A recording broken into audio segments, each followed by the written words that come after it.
மொத்தம் 9 கப்பல், ஈரானுடைய 9 கப்பலை நாங்கள் மூழ்கடித்து விட்டோம் அப்படிங்கிற ஒரு செய்தியை ஒஃபிஷியலாக அறிவித்திருக்கிறார் ட்ரம்ப் அவர்கள். கிட்டத்தட்ட 1 லட்சம் ரிசர்வ் படை அப்படிங்கிறது தயாராக இருக்குது. அவங்க புதுசாக ரெக்ரூட் பண்ணி வச்சுருக்காங்க. இஸ்ரேல் அவங்கள கால் ஃபார் பண்ண போகிறாங்க அப்படிங்கிற ஒரு செய்தி வெளியாகுது. இன்றைக்கி இஸ்ரேலினுடைய அடுத்த கட்ட தாக்குதல் ஈரானுடைய டிவி ப்ராட்காஸ்டிங் அந்த பில்டிங் முழுவதுமாக இருந்திருக்கு. முக்கியமான இடங்களில் தாக்குதல் நடத்தின இஸ்ரேல் ஈரானை ஒன்றும் இல்லாமல் பண்ணுறதுக்கான முயற்சிகளை நாங்கள் மேற்கொள்வோம், இது என்னுடைய 40 வருட கனவு அப்படின்னு சொல்லி இஸ்ரேலினுடைய நெதன்யாகு அவர்கள் குறிப்பிட்டிருக்கிறார். ஈரானில் புதுசாக வந்திருக்கக்கூடிய சுப்ரீம் லீடர் அராஃபா அவர்கள், அயத்தல்லா அராஃபா அவர்கள் எந்த மாதிரியான முடிவை எடுப்பார், அது மட்டும் இல்லாமல் முக்கியமான நிகழ்வுகள் என்னெல்லாம் நடந்திருக்கு அப்படிங்கிறத இந்த ஒரு அப்டேட்டில் பார்க்க போகிறோம்.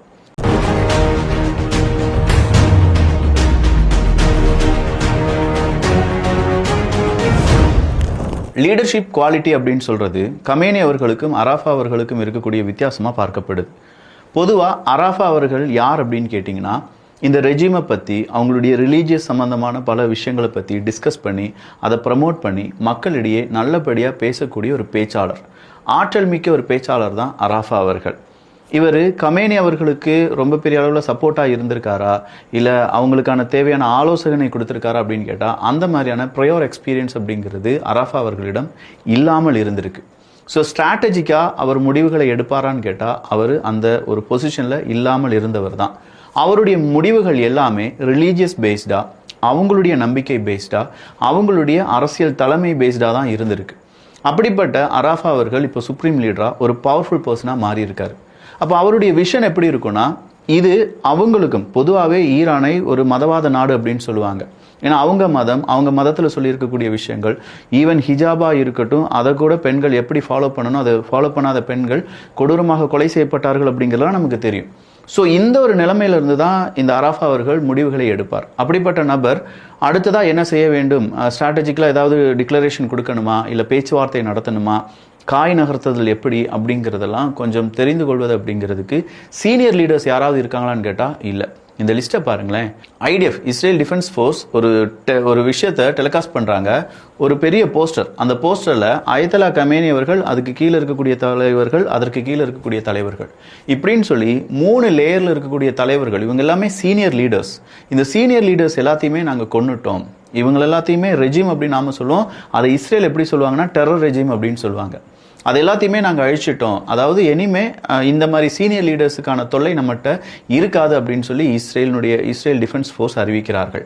ஸோ அராஃபா அவர்களுக்கு ஆலோசனை கொடுப்பதற்கோ அராஃபா அவர்களுக்கு உற்ற உறுதுணையாகவோ இருக்கக்கூடிய சீனியர் லீடர்ஸ் இருக்காங்களான்னு கேட்டால் அங்கே சிக்கல் இருக்குது. அப்போ அராஃபா எடுக்கக்கூடிய முடிவுகள் எப்படி இருக்கும்? கண்டிப்பாக அவங்களுடைய இப்போ இன்டென்ஷன் என்ன, ரம்தான் மாதத்தில் அடிச்சிட்டாங்க, அயத்தல்லா கமேனி அவர்களை கொன்னுட்டாங்க, மக்களுக்கு பெரிய இழப்பு, நம்முடைய லீடர்ஸ் எல்லாமே ரொம்ப பெரிய அளவில் வீழ்ந்து விட்டார்கள், கொல்லப்பட்டு விட்டார்கள். இந்த கோபத்தில் அவங்க எடுக்கக்கூடிய முடிவுகள் மீண்டும் பெரிய அட்டாக் நடத்துறதுக்கான முயற்சிகளாகத்தான் இருக்கும். ஸோ ஈரானுடைய முடிவுகளும் இந்த யுத்தத்தை அப்படியே கொண்டு போகிறதும் இஸ்ரேலுக்கும் அதுதான் வேணும். ஈரான் எந்த மாதிரியான மூவ் பண்ணுதோ அதை பேஸ் பண்ணி நாங்கள் எங்களுடைய படையை களமிறக்குவோம் அப்படின்னு சொல்லியிருக்காங்க. நெதன்யாகு அவர்கள் வீடியோவாக பேசுகிறார். அதில் அவர் என்ன சொல்கிறாருன்னா, நாங்கள் இப்போ அடிச்சிருக்கிறது சாதாரணம் தான், இதை விட ரொம்ப ஸ்ட்ராங்காக எங்களுடைய தாக்குதல் வரும் நாட்களில் இருக்க போகுது. ஈரான் எங்களுடைய எதிர்காலத்தில் பிரச்சனையாகவே இருக்கக்கூடாது, அந்தளவுக்கு ஈரானை நாங்கள் போட்டு அடிக்க போகிறோம், 40 வருஷம் இதுக்காக தான் நாங்கள் வெயிட் பண்ணிட்டு இருந்தோம் அப்படின்னு சொல்லக்கூடிய அளவுக்கு அவர் ஒரு வீடியோவை டெலிகாஸ்ட் பண்ணிட்டு போயிட்டார் மனுஷன். ஸோ இவர் போனதோடு மட்டும் இல்லாமல் அடுத்ததாக அடி அப்படிங்கிறத இங்கே ஈரான் பக்கமாக இருக்கக்கூடிய அவங்களுடைய டிவி ப்ராட்காஸ்டிங் பில்டிங்ஸ் அப்படிங்கிறதெல்லாம் தகர்க்கப்படுகிறது. பொதுவாக அங்கே இருக்கக்கூடிய மக்களுக்கு சில இன்ஃபர்மேஷனை பாஸ் பண்ணுறது கண்டிப்பாக டிவி ப்ராட்காஸ்டிங், ரேடியோ, இது வழியாகத்தான். அந்த பில்டிங்ஸே இவங்க இப்போ கொலாப்ஸ் பண்ணிட்டு இருக்காங்க, அடித்து நொறுக்கிட்டு இருக்காங்க அப்படிங்கிற தகவல் ஈரானுக்கு நிச்சயமான ஒரு பின்விளைவு தான். அடுத்ததாக ட்ரம்ப் அவர்கள் சொல்லியிருப்பது, 9 முக்கியமான கப்பலை, ஈரானுடைய கப்பலை நாங்கள் மூழ்கடித்து விட்டோம், அதில் ஈரானுக்கு அடைந்த நஷ்டம் அப்படிங்கிறது சொல்ல முடியாத அளவுக்கு இருக்கலாம் அப்படின்னு சொல்கிறாங்க. கடைசியாக ஒரு கப்பலை மூழ்கடித்தார்கள் அப்படின்னு சொல்லி போன பதிவில் நம்ம வீடியோ பார்த்துருந்தோம். அதில் நிறைய மாலுமிகள் இருந்ததாக சொல்லப்படுது. ஸோ தொடர் தாக்குதல் காரணமாக ஈரானுடைய கப்பற்படையும் இங்கே பாதிக்கப்பட்டிருக்கிறது அப்படிங்கிறத ட்ரம்ப் அவர்கள் அவருடைய ட்ரூத் சோஷியல் மீடியாவில் சொல்கிறார். அப்படி சொன்னதோடு மட்டும் இல்லாமல் அடுத்த கட்டமாக அவர் பேசுறதுக்கு, ஈரான் பேசுறதுக்கு என்னை அழைத்தார்கள், நானும் அதற்கு சம்மதித்திருக்கிறேன் அப்படின்னு சொல்லி ஒரு வார்த்தையை சொல்லியிருக்கார். ஐயா ஈரானே, ட்ரம்ப் அவர்களுடைய சொல் நம்புற மாதிரி இல்லை. இப்படி தான் பேச்சுவார்த்தை அப்படின்னு சொல்லி கூப்பிட்டு எல்லா லீடர்ஸையும் ஒருநிலைப்படுத்துங்க, ஒன்றா ஆக்குங்க அப்படின்னு சொல்லி ஒரே பில்டிங்கில் எல்லாரும் வந்த அந்த டேல தான் இவங்க தாக்குதலை நடத்தி அத்தனை சீனியர் லீடர்ஸையும் கொண்டு இருக்காங்க. ஒரே அந்த 24 மணி நேரத்தில் 48 லீடர்ஸை கொண்டு இருக்கோம் அப்படின்னு சொல்கிற தகவலை இன்னைக்கு அமெரிக்கா வெளியிட்டிருக்கிறது. அப்போ 48 முக்கியமான தலைவர்கள், 48 எக்ஸ்பீரியன்ஸ்டு பர்சன்ஸ், ஈரானுடைய முக்கிய தலைவர்கள் எல்லாத்தையுமே 30 மணி நேரத்தில் அழிச்சிருக்காங்க அப்படின்னு சொல்கிறத நம்ப முடியுதா? கிட்டத்தட்ட 2000க்கும் அதிகமான மியூனிஷன்ஸ் அப்படிங்கிறத அவங்க என்ன செஞ்சுருக்காங்க, ஒரு இடத்துல அந்த ஈரானை சுற்றி இருக்கக்கூடிய ஏரியாவில் போட்டிருக்காங்க. நான் வாட்ஸ்அப்பில் வீடியோவாக ரெக்கார்ட் பண்ணி போடும்போது 20,000 மியூனிஷன்ஸ் சொல்லிட்டேன், அது தவறான தகவல். 2000 மியூனிஷன்ஸ், 30 மணி நேரத்தில் 2000 மியூனிஷன்ஸ் அப்படிங்கிறத போட்டிருக்காங்க. 700 சோர்ட்டிஸ், 700 + சோர்ட்டிஸ் விமானம் வச்சு அவங்களுடைய தாக்குதலை நடத்தியிருக்காங்க இஸ்ரேல். ஈரானின் வான்பரப்பை இப்போ இஸ்ரேலால் ஈஸியாக ஆக்சஸ் பண்ண முடியுது. அதாவது இஸ்ரேலினுடைய விமானத்தை அழிப்பதற்கான ஏர் டிஃபென்ஸ் சிஸ்டம் யார்கிட்ட அதிகமாக ஆக்டிவேட் செய்யப்படாமல் இருக்குது? இதே ஈரான்கிட்ட ஆக்டிவேட் செய்யப்படாமல் இருக்குது, இல்லாட்டி அழிச்சிட்டாங்க. நல்லா சொல்லப்போனால் சீனாட்டிருந்து கொஞ்சம் ஏர் டிஃபென்ஸ் சிஸ்டத்தை வாங்கி வச்சுருந்தாங்க ஈரான். அது சுத்தமாக வேஸ்ட். 2 இடங்களில் சீனாவினுடைய இந்த ஆயுதம் வேஸ்ட் அப்படிங்கிறது ப்ரூவ் ஆகிருக்கு. ஒன்று ஆப்ரேஷன் சிந்தூரில், நல்லா யோசிச்சு பாருங்களேன், பாகிஸ்தானில் சீனாவினுடைய ஏர் டிஃபென்ஸ் சிஸ்டம் பார்த்துக்கிட்டே இருந்துச்சு. நம்ம விமானம்லாம் அங்கே போய் குண்டுகளை போட்டுட்டு வந்துருச்சு, நம்ம மிசைல்ஸ் அங்கே போய் விழுந்துச்சு, இதெல்லாம் நம்ம பார்த்து செஞ்சுட்டு இருந்தோம். அப்படி இருந்தும் சீனாவினுடைய அந்த மிசைல்ஸ்லாம் வாங்குகிற நாடு பாகிஸ்தானாக தான் இருக்கும். அதே மிசைலை யாருக்கும் கொடுத்துருக்காங்க?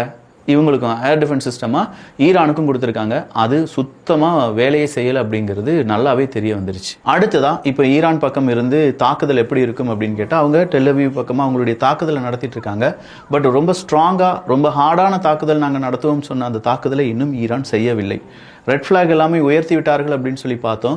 அதன் பிறகு இப்போ அங்கே இருக்கக்கூடிய அயத்தொல்லா கமேனி அவர்களுடைய உடல், மீதம் இருக்கும் அந்த 48 லீடர்ஸ் அப்படின்னு சொல்கிறாங்களே, அவங்களுடைய உடலை நல்லடக்கம் செய்யக்கூடிய முதல் வேலையை செய்வாங்க ஈரான். பாகிஸ்தானில் இப்போ பதட்டம் என்னன்னா, நம்ம என்ன சொன்னோம், ஒரு 8 பேர் கொல்லப்பட்டாங்க அமெரிக்காவினுடைய துப்பாக்கி சூட்டில். அமெரிக்காவினுடைய துணை தூதரகத்தை முற்றுகையிட்டார்கள், உடைச்சாங்க அப்படின்னு சொல்லி பார்த்தோம்ல.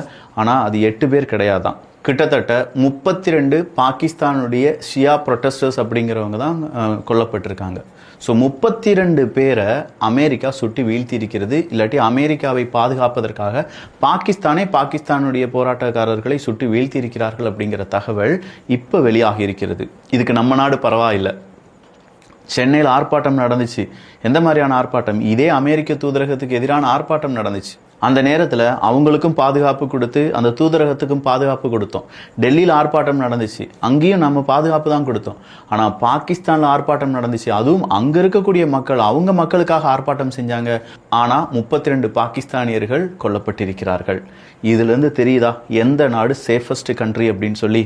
அதே பாகிஸ்தானுடைய ஜியோ டிவியாக இருக்கட்டும், இல்லாட்டி ARY சேனல்ஸாக இருக்கட்டும், இது எல்லாத்தையுமே ஹேக் பண்ணியிருக்காங்க.